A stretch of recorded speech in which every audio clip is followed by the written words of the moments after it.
अस्सलाम वालेकुम दोस्तों, मैं हूं सैयद उमर फारूक अपने चैनल उमर स्पीक्स की हर स्पेशल एपिसोड के साथ आपकी खिदमत में हाजिर हूं दोस्तों।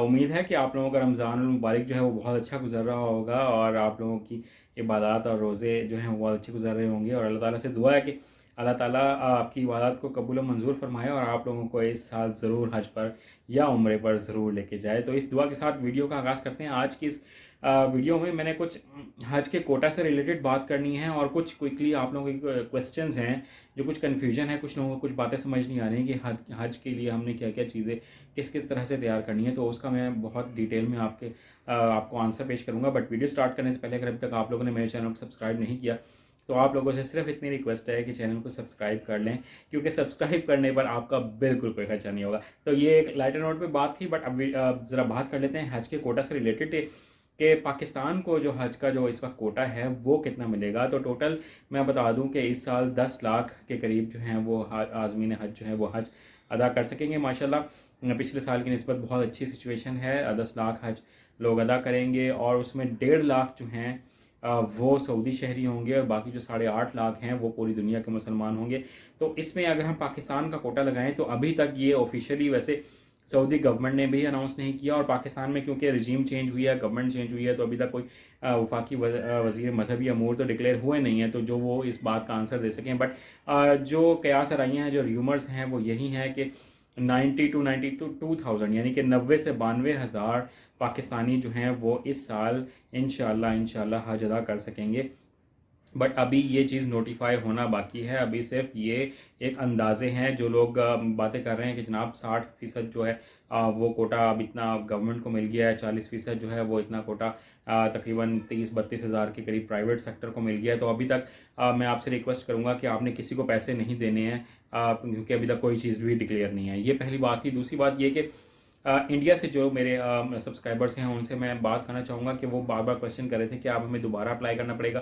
तो आपको बिल्कुल दोबारा अप्लाई नहीं करना पड़ेगा। जो आप ऑलरेडी अप्लाई कर चुके हैं हज के लिए, बस उन्हीं एप्लीकेशंस को सिर्फ प्रोसेस किया जाएगा। देन मज़ीद कुछ क्वेश्चंस कुछ लोग पूछ रहे थे कि मेरी इस वक्त जो है वो एज इंडिया से है, स्पेशली लोग ये क्वेश्चन कर रहे थे कि जिस वक्त मैंने अप्लाई किया था उस वक्त मेरी एज 65 ईयर्स नहीं थी और अब मेरी जो एज है वो 65 साल यानी 65 ईयर्स के करीब करीब पहुंच गई है और हज पर जाने से पहले वो 65 ईयर्स के हो जाएंगे। तो अनफॉर्चुनेटली मेरा उनको ये आंसर है कि ट्रैवल के टाइम पर अगर आपकी एज 65 ईयर्स हो चुकी होगी या उससे ज़्यादा हो चुकी होगी तो फ़िलहाल जो न्यूज़ यही है वो ये कि आप लोग शायद अनफॉर्चुनेटली हज पर ना जा सकें। और पाकिस्तान से भी जो लोग अप्लाई करेंगे वो अभी तक तो यही खबर है कि जिन लोगों की एप्लीकेशन देते वक्त भी 65 ईयर्स उम्र होगी या उससे ज़्यादा हो चुकी होगी वो तो एलिजिबल ही नहीं होंगे। और जो जिस वक्त हज के लिए जा रहे होंगे अगर उस वक्त भी वो 65 को क्रॉस कर गए होंगे तो वो हज के लिए नहीं जा सकेंगे। इसके बाद जो मज़ीद बात है वो ये कि बच्चों के लिए अभी तक सऊदी गवर्नमेंट खामोश है और उन्होंने उम्रा के लिए भी और हज के लिए भी कोई अनाउंसमेंट नहीं किया है 5 ईयर्स से कम एज के जो बच्चे हैं उनके लिए। देन तैयारी क्या करनी है? तैयारी ये करनी है कि जनाब पासपोर्ट अपने रेडी करवा लें और जिन लोगों की पासपोर्ट की जो एज है वो यानी कि जो उनकी एक्सपायरी डेट है वो अगर 5 से 6 महीने की रह गई है तो ये एक्सेप्टेबल नहीं होगा। आप फ़ौरन से पहले जिन लोगों के लिए जो लोग हज पर जाना चाहते हैं वो फ़ौरन से अपने पासपोर्ट जो हैं वो रिन्यू करवा लें और अपने डॉक्यूमेंट्स जो हैं वो रेडी करें। अपने आईडी कार्ड को देख लें कि अगर आपका आईडी कार्ड भी 5 से 6 महीने के बाद एक्सपायर होने वाला है तो उसको भी रिन्यू करवा लें।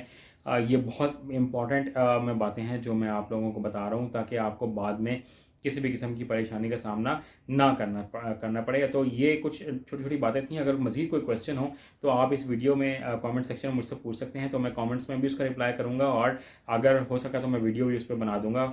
और वीडियो अगर अच्छी लगी हो तो उसको लाइक करके शेयर कर दीजिएगा और चैनल पर नए हैं तो चैनल को सब्सक्राइब कर लीजिएगा।